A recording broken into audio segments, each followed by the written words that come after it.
Mitra-mitra pemirtub dongeng mangguru panon poe geus lingsir ngulon wiyati geus rada reueuk dina wanci anu sarua kidagar kalayan saeutik-saeutik beresan suluh di pipir imah. Keukeuh dipikir ji bulak balik oge jengar ti ku si Pringga teh sijik pisan ari tina ciri-cirinya mah kekuatan aing teh teu asup ka eta bujak. Sajeroning meresan suluhna kidagar masih keneh baluweung kujang Pringga anu geus mampu metakeun tanaga jerona. Ki sora si Rohiman nyalukan ti pakarangan. Teu nembalan kidagar langsung nyamperkeun ka pakarangan. Gebeg kidagar ngagebeg sabab diburuan murid-muridna keur ngajarenteng maung anu pohara gedena depa di hareupeun murid-muridna. Awas eta aya maung barujak aja ieu, ceuk kidagar katembong rada rerempodan. Haha, pager ieu mah maungna oge Ki, ceuk si Wahyu ngekei nyeungseurikeun kidagar.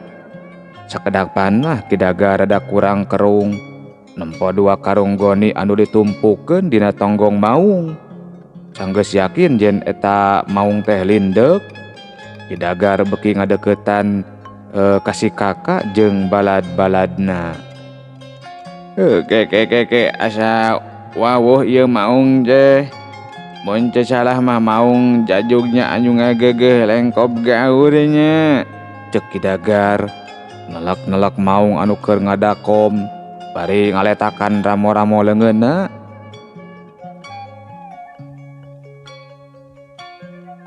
Puguh ge nya Ki, ieu maung teh anu ngudag urang teh abah sakapungkur, ceuk si Rido ngabandarkeun pamanggih guruna. Tapi nyaha bet jadi linjeuk kieu ieu teh, ceuk kidagar rutret ka murid-muridna. Si kakak jeung balad-baladna mah silih reret siga anu silih andalkeun pikeun nyarita. Saena mah urang simpen heula ieu parena Ki, karunya maungna beurateun, ceuk si kakak anu nyarita. Kidagar ukur unggut-unggutan hideng si Rohiman jeung si Wahyu nurun-nurunkeun karung goni tina tonggong maung anu saterusna mah diampihkeun ka leuit. Kidagar jeung murid-muridna dariuk di tepas imah. Ari maung anger ngadakom di pakarangan. Ari Jang Pringga mah ngoloyong katampian anu cenah mah teu kuat arateul hayang mandi. Cik kumaha ieu teh cari canya barujak, ceuk kidagar siga anu banget panasaran. Mohon banget panasaran. Mandarak-dak we si kakak nyaritakeun kajadianana. Di bungbuan saeutik sangkan beki aheng kadengena. Masya Allah, beki jeung ari aki mah ku si Pringga teh barujak, ceuk kidagar gogodeg. Sanggeusna si kakak rengse cacarita.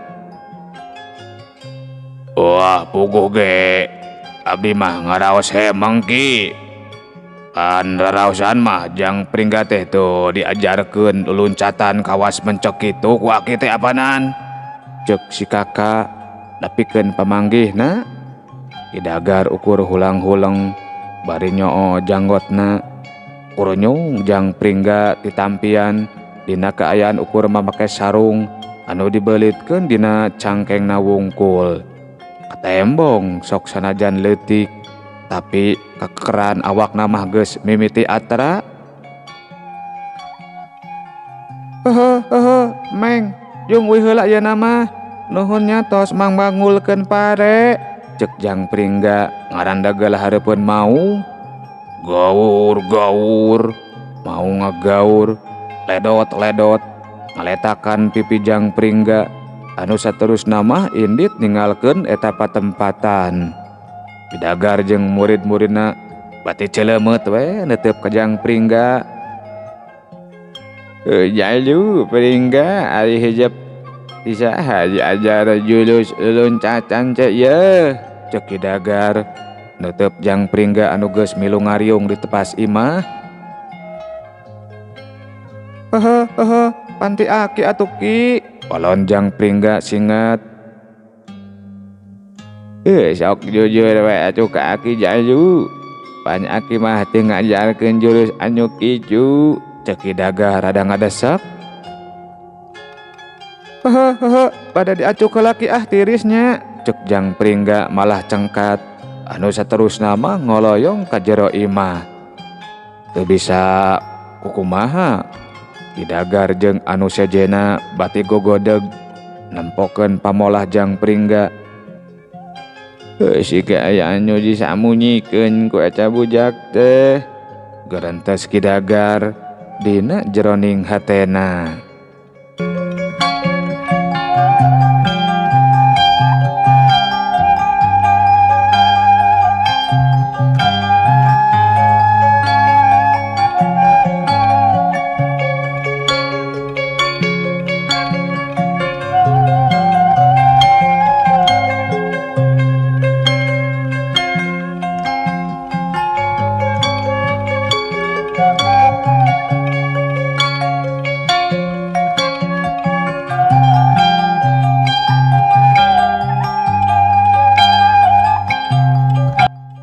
Mitra-mitra pemirtub dongeng Mangguru, tunda heula lalakon jang peringga anu kiwari matak beki nambahan kaheran pikeun Kidagar jeung murid-muridna.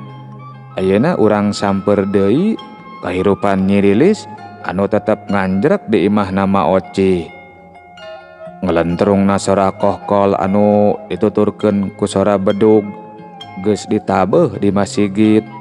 Jadi ciciren yen wanci geus manjing magrib, ngagero pikeun sakumna anu ngagem agama Islam, pikeun ngalakonan kawajiban syariat 3 rakaat.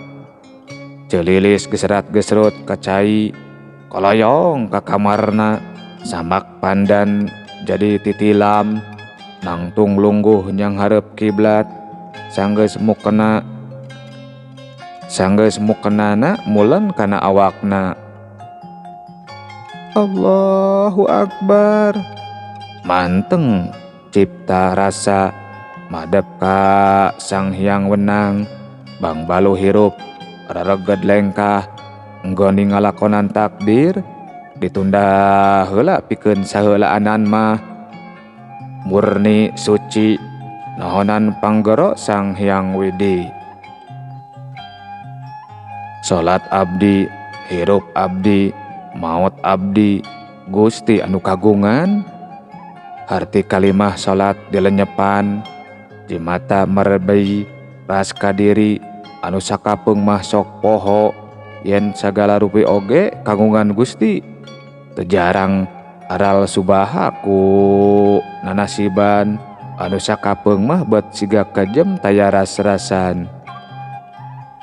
Hapunten abdi ya Allah, ukur eta anu geurentes marengan kalangkang diri, anu can bisa syukuran kana sagala takdir anu katarima. Lumayan lila salat 3 rakaat oge ari dirarasatur dilenyepan mah, sarengsena uluk salam, batin manteng kanu kawasa, nadeda kasalamatan jeung kahadayan pikeun diri sarta jang peringga anu jadi anakna, anu teu aya dina doana Celilis. Tara leupas dina unggal renghapanana, cimata mirig harepan anu mubul mangrupa doa ngadeheus kanu nyipta sagala rupina.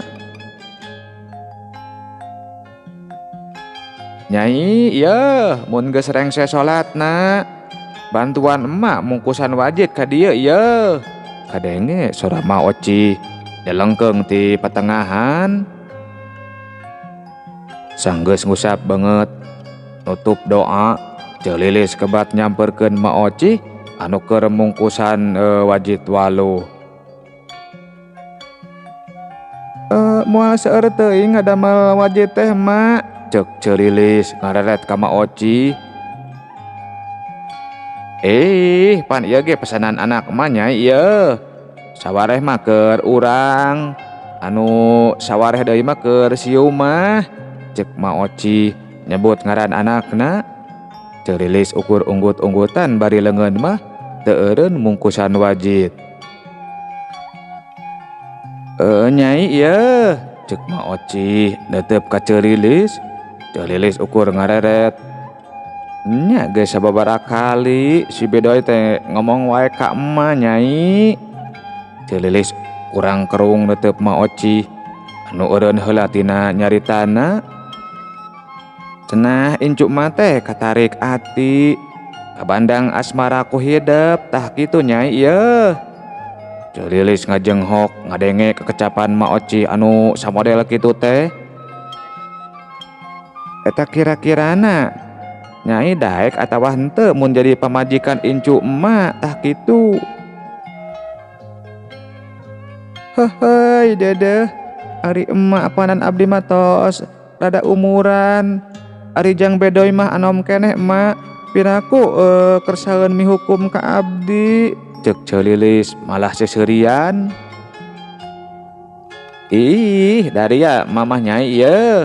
Nya saupama Nyai daek engke kumaha diwangkongkeun jeung jinisna sakalian jeung anu jadi kolotna. Perkara umur mah dah hidup teh can kolot-kolot teuing. Mantes keneh rerendengan jeung budak ngora oge. Ma Oci neuteup pangawakan nyilis anu memang kiwari mah geus lintuh sarta bersih deui. Sok sanajan aya eumel-eumel hideung balas kapoe. Sakedapan mah Cerilis ngan ukur hulang-huleng. Lamun seug diinget-inget karasa pisan kanyaah jeung perhatian si Bedoy ka dirina teh. Malah lamun seug harita teu dicarek ku dirina, pan si Bedoy teh rek indit pikeun maluruh Jang Pringga anu jadi anakna. Anak kitu ge kanyaahna teh lain ngan saukur kanyaah pupulasan. Ras deui ka diri anu taunan hirup ukurnya beulah lalagasan taya salaki. Taya geusan pamuntangan dina enggoning nyorang rarepat kahirupan. Ih, kalangah hulang Nyai. Kumaha daek henteu jadi pamajikan incu emak? Cek Ma Oci ciga anu geus teu sabar hayang menang jawaban. Satengah sadar satengah henteu. Nyililis malah unggeup. Alhamdulillah. Syukur ari daek mah ieu Nyai. Paroman Ma Oci pohara marah maina. Ari Celilis sakedapan mah ukur ngahuleng. Teu nyangka dirina bakal unggeuk nganyakeun kana panalek Ma Oci. Tapi kagok asong. Entukna mah Celilis panceg. Pikeun nyanggupan diri nggoning narima incu Ma Oci jadi pisalakieunana.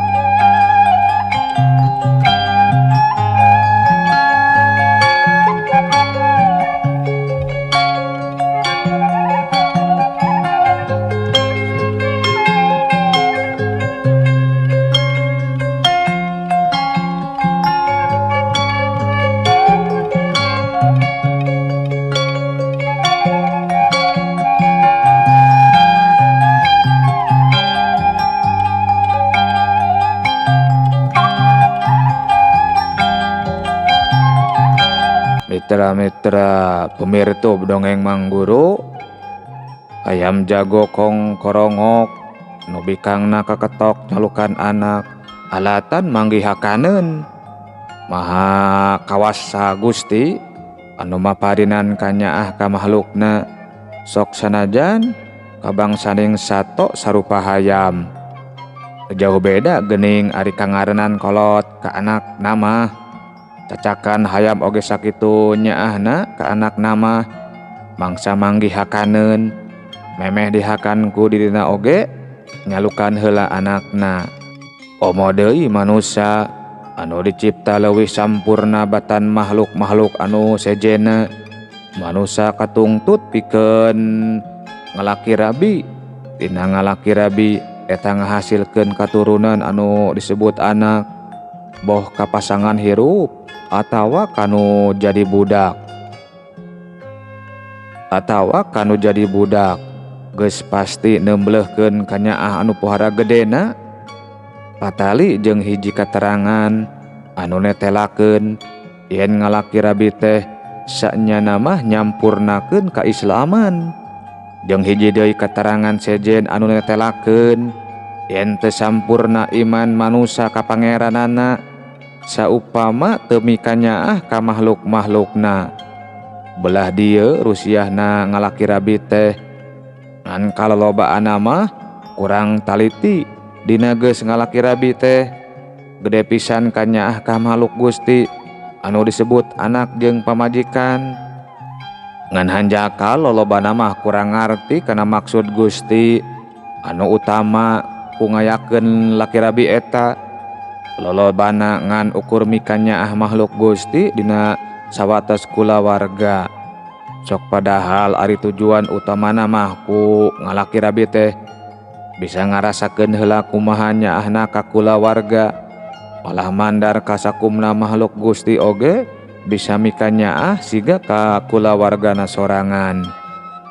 Utamana kapapada manusia deui nya anu ngarang ieu carita. Mohon Kang Heri anu mangdongengkeun ieu carita nya Mang Guru ukur bisa ngomong dina prak-prakana mah patoja iya sakalian teu kabereraskeun oge sok ukulunu ngaheulakeun miharep kanyaah ti batur. Sok padahal anu alusna mah ringrang alatan teu bisa mikanyaah batur. Perkara eta mah da memang hese atuh kanyahona heula keur saheulaanan mah. Ari geus nyaho mah tinggal ngarep-ngarep kakuatan ti Gusti pikeun ngalaksanakeunana. Geus pirang-pirang boga kanyaah ka makhluk Gusti karek ngan sawates dina kulawarga oge. Kajurung ku kahayang anu ngaburu-buru wanci haneut menyon maocih geus saged rek nepungan ceyumah anu jadi anakna. Momolok heula atuh emak, cek celili siga anu melang. Lah, engke we nyai di ditu ieu. Barang teuing mah minantu mana bisi kaburu jumaahan. Mi HP imah we ari moal milu mahnya ieu. Cek Ma Oci. Kituna teh bari ceg kana kantong anu eusina wajit pesenan anakna. Sanggeusna amitan, Ma Oci indit ninggalkeun cerilis anu embungeun milu. Pajar teh era cenah. Balik ka mana mak? Loba anu nalek sakur-sakur anu pasang rok jeung Ma Ocih mah. Kasih nyai yeuh. Meh kabeh dijawab singget. Siga nu hayang buru-buru neruskeun lengkahna. Sok sanajan kasebutna salembur, tapi imah ceyumah mah lumayan jauh pikeun. Nini pantar Ma Ocih mah. Lumayan, rada lila lumampah teh, tapi antuk nama teu burung anjog ka imah anakna. Ari emak, keun we atuh wajit mah, cenah dicanda ku si Bedoy, make dianterkeun sagala. Pan capek atuh emak, cek ceyumah, anu kabeneran keur sasapu di buruan, ngagelendeng sarta gura-giru, ngagendeng indungna ka jero imah. Di jero imah kasampak si Bedoy keur mencetan tak-tak bapana. Kunaon aca gering? Cek Ma Ocih netep minantuna.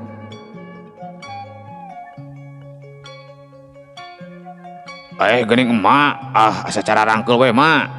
Tos ngaitan daun cau. Ari maneh nyai teu kira-kira kakolot teh nitah ngantorkeun wajit. Karunya capeun yeuh. Cek Mang Aca agalandang pamajikanana.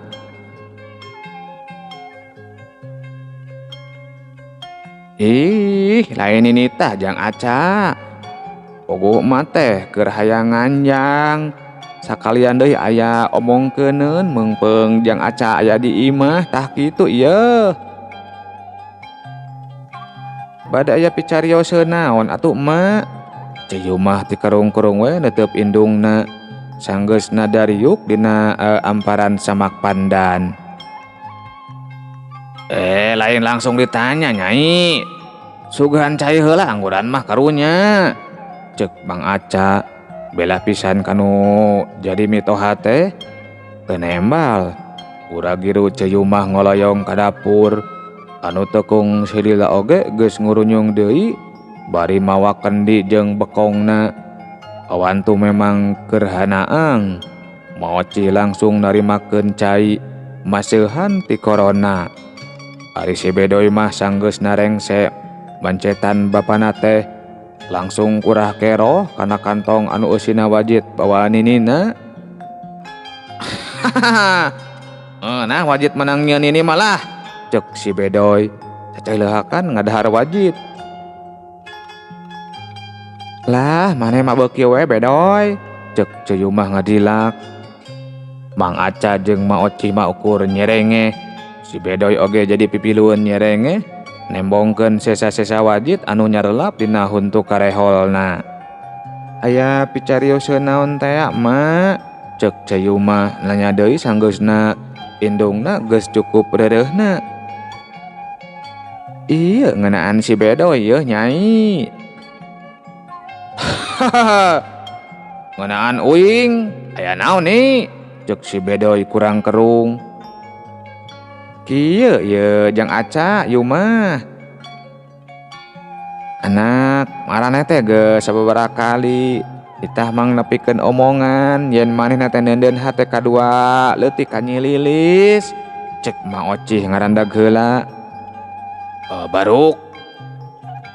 Teras kumaha mak? Mang Aca jeung Ceyu mah meh bareng tumanya deui.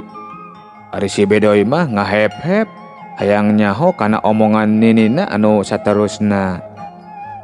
Nya kieu yeuh, canggeus ditepikeun ku emak ka jinisna jeung rada saeutik diomongan. Antukna mah Nyi Lilis oge daekeun jadi pamajikan si Bedoy.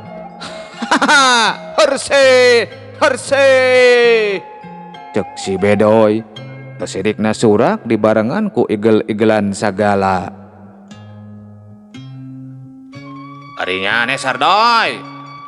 Eueuh kawanenya nemberakeun rasa ka awewe teh.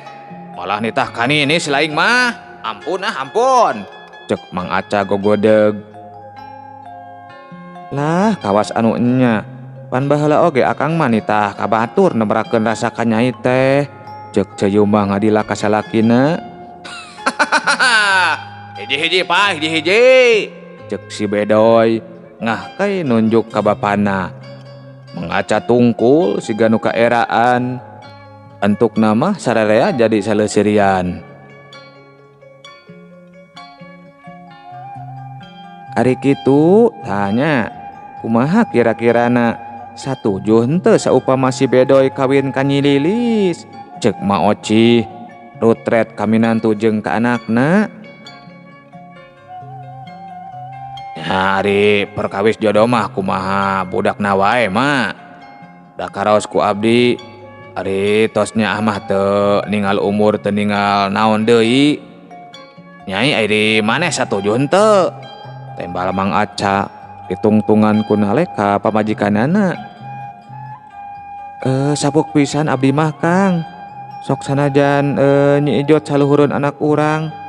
Tapi da mantes keneh. Nya maksud teh mantes keneh Nyi Ijot mah jaba geulis. Jeung anu utamana mah Nyi Ijot mah geus kanyahoan pasipatan jeung tabeatna oge. Tembal Ceyu mah tatag. Nya syukur atuh ari kitu mah karita tahar keur waragad kawinna meureun ayeuna mah. Cek Mang Aca dari pisan. Tanyaan heula atuh Kang, ameh puguh. Nya poho. Cek Mang Aca nepak tarang. Paroman si Bedoy pohara marah maina. Sawanganana geus miheulaan Kapi harepen nyipta mangsa endah kabiruyungan ngalaki rabi jeung awewe anu memang dipikahayang ku dirina. Euleuh mitra kaum dangu, rupina waktosna parantos Seep. Insyaallah sanes waktos ieu dongeng urang teraskeun deui. Rupina dina waktos ayeuna Mang Guru mung dugi ka dieu heula. Mang Guru saja ambit mundur. Billahi taufiq wal hidayah. Wassalamualaikum warahmatullahi wabarakatuh. Cagah per mios.